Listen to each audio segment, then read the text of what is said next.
अदालत में दस्तावेज पर आखिरी दस्तखत होते ही वकील ने मुस्कुराकर कहा, लीजिए मैडम, अब आपका तलाक हो गया। कोर्ट ने आपको 30 लाख रुपए मुआवजे में दिलवा भी दिए और हर महीने 20,000 रुपए खर्च के तौर पर भी मिलते रहेंगे। अब तो खुश है ना? वह हल्की सी मुस्कान बनाकर बोली, हाँ खुश हूँ, अब मुझे किसी से कुछ नहीं चाहिए। वकील संतुष्ट होकर बाकी कागज समेटने लगे और वह लड़की कविता अपने माता पिता के साथ बाहर निकल गई। पीछे अदालत के कोनों में खड़ा निर्वाण उसका पति सब देख रहा था। कविता एक नजर भी उसकी तरफ नहीं उठाती। गाड़ी का दरवाजा बंद हो गया और रिश्ता भी। पहला महीना मायके में सब प्यार से पेश आते रहे। कविता को लगा यही तो आजादी थी, यही तो सुकून था। दूसरा महीना घर वालों का सुर बदलने लगा। कभी भाई तेज लहजे में बोल देता, कभी भाभी चुभे हुए शब्द सुना जाती। इतनी बड़ी हो गई हो, थोड़ी जिम्मेदारी ले लिया करो। भतीजे भी कभी कभी कह देते, बुआ आप कब तक रहोगी यहाँ। तीसरा महीना घर के माहौल में बदली सी पड़ने लगी। जहाँ पहले प्यार था, अब बोझ सा एहसास। कविता चुप हो जाती पर दिल में दर्द पलता रहता। चौथा महीना अब उसकी हर हरकत पर नजरें उठने लगी। बाहर जाते ही पड़ोस की खुसर फुसर सुनाई देने लगी, तलाक हो गया है, अब मायके में ही रहेगी। कविता के भीतर कुछ टूट रहा था। उसे पहली बार महसूस हुआ ससुराल में रिश्ते कठिन थे, पर वहां उसका अपना घर था।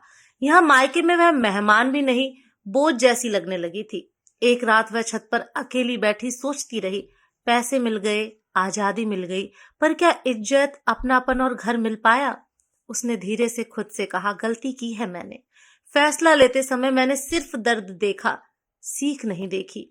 उसे समझ आ गया, एक लड़की जब टूटे रिश्ते के बाद मायके लौटती है तो उसे सबसे ज्यादा सहारे की जरूरत होती है, लेकिन समाज उसे सबसे पहले जज करता है और घर, जिसे वो अपना समझती है, वही उसे धीरे धीरे महसूस होने लगता है कि मायका है पर अधिकार कुछ नहीं। मैं अपना घर छोड़ आई जहां मेरा अधिकार था, जहां मेरा अपना परिवार था। अपने अहम की वजह से मैंने छोड़ा है घर। उसकी आंखों में नमी आ गई। अब उसे अपने फैसले की कीमत समझ आ चुकी थी। मायके में 4 महीने बिताने के बाद कविता को हर दिन वही एहसास सताने लगा, मैंने क्या खो दिया? क्या सिर्फ गुस्से और तानों में बहकर इतना बड़ा फैसला कर लिया? वह छत पर बैठकर देर तक आसमान देखती रही। यादें पीछे पीछे भागती, निर्वाण की बातें, उसकी आदतें, वो छोटी छोटी बहसें और सबसे ज्यादा उसका साथ, जो अब बहुत दूर लगता था। एक रात मन बिल्कुल टूट गया। आंसू रोकते रोकते उसने फोन उठाया और नंबर मिलाया। कॉल उठते ही निर्वाण की आवाज आई, हेलो।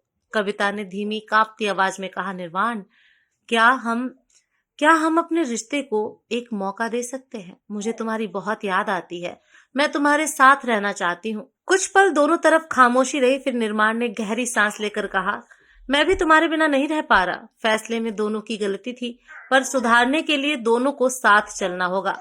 मैं तुम्हें वापस लाना चाहता हूँ, लेकिन कुछ समझौते हम दोनों को करने होंगे। अगर तुम्हारी हाँ है तो मैं अभी निकलता हूँ। कविता की आंखों से आंसू गिर पड़े। उसने धीमे से कहा, हाँ मैं तैयार हूँ।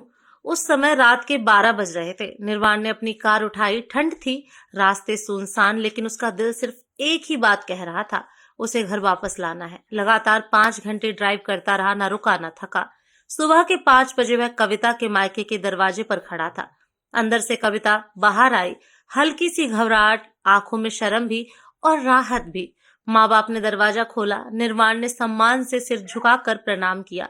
कविता ने अपना छोटा सा बैग उठाया और बिना शब्दों के दोनों समझ गए कि यह फैसला दिल से आया है। कुछ देर बाद कार चल पड़ी और कविता अपने घर, अपने वास्तविक घर की ओर लौट रही थी। दोस्तों, रिश्ते टूटते नहीं, बस कभी कभी दोनों के बीच बना धुआं साफ करने की जरूरत होती है। सही समय पर झुका हुआ कदम पूरी जिंदगी बचा सकता है।